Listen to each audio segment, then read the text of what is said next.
Hi hello friends, welcome back to the prime content YouTube channel.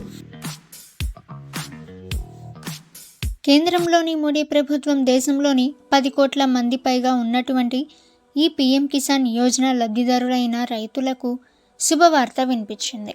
November 19వ తేదీన PM Kisan Yojana డబ్బులు రైతుల ఖాతాల్లో జమ కానున్నాయి.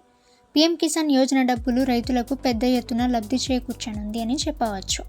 21వ విడతగా చెబుతున్నటువంటి పీఎం కిసాన్ యోజన డబ్బులు విడుదల కానున్నాయి. ఈ నేపథ్యంలో రైతులు ఆనందాన్ని వెలుబుచ్చుతున్నారని చెప్పవచ్చు. పీఎం కిసాన్ యోజన కింద రైతులకు ప్రతి సంవత్సరం 6,000 రూపాయలు కేంద్ర ప్రభుత్వం నేరుగా వారి యొక్క ఖాతాల్లో జమ చేస్తుంది.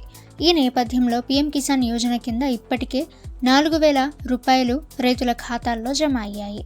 ఇప్పుడు చివరి విడతగా 2,000 రూపాయలు ఈ సంవత్సరం విడుదల కానున్నాయి. పీఎం కిసాన్ యోజన కింద రైతులకు లభించే ఈ ఆర్థిక లబ్ధి వారికి ఎంతగానో తోడ్పడుతుందని గణాంకాలు చెబుతున్నాయి. పీఎం కిసాన్ యోజన కింద లభించిన డబ్బులను రైతులు తమ వ్యవసాయ ఖర్చుల కోసం కానీ వ్యవసాయేతర కోసం కానీ ఖర్చు చేసుకోవచ్చు.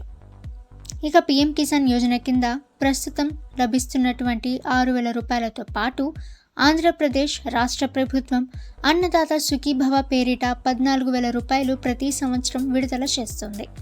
ఈ లెక్కను చూసినట్లయితే పీఎం కిసాన్ యోజన చివరి విడత డబ్బులు లభించడం ద్వారా ఆంధ్రప్రదేశ్ రైతులకు మొత్తం ఈ సంవత్సరం 20,000 రూపాయల ఉపలబ్ధి జరిగిందని చెప్పవచ్చు.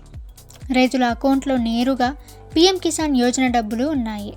ఇక డబ్బులు జమ అయిన వెంటనే వారి బ్యాంకుకు లింకు చేసినటువంటి మొబైల్ నెంబర్కు SMS లభిస్తుంది.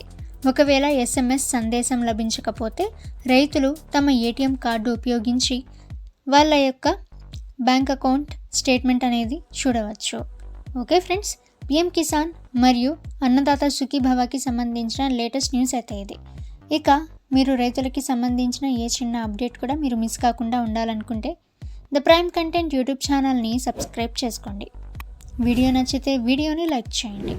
ఈ సమాచారాన్ని మీ ఫ్రెండ్స్ అండ్ ఫ్యామిలీ అందరికీ కూడా షేర్ చేయండి. ఇక నెక్స్ట్ వీడియోలో కలుసుకుందాము.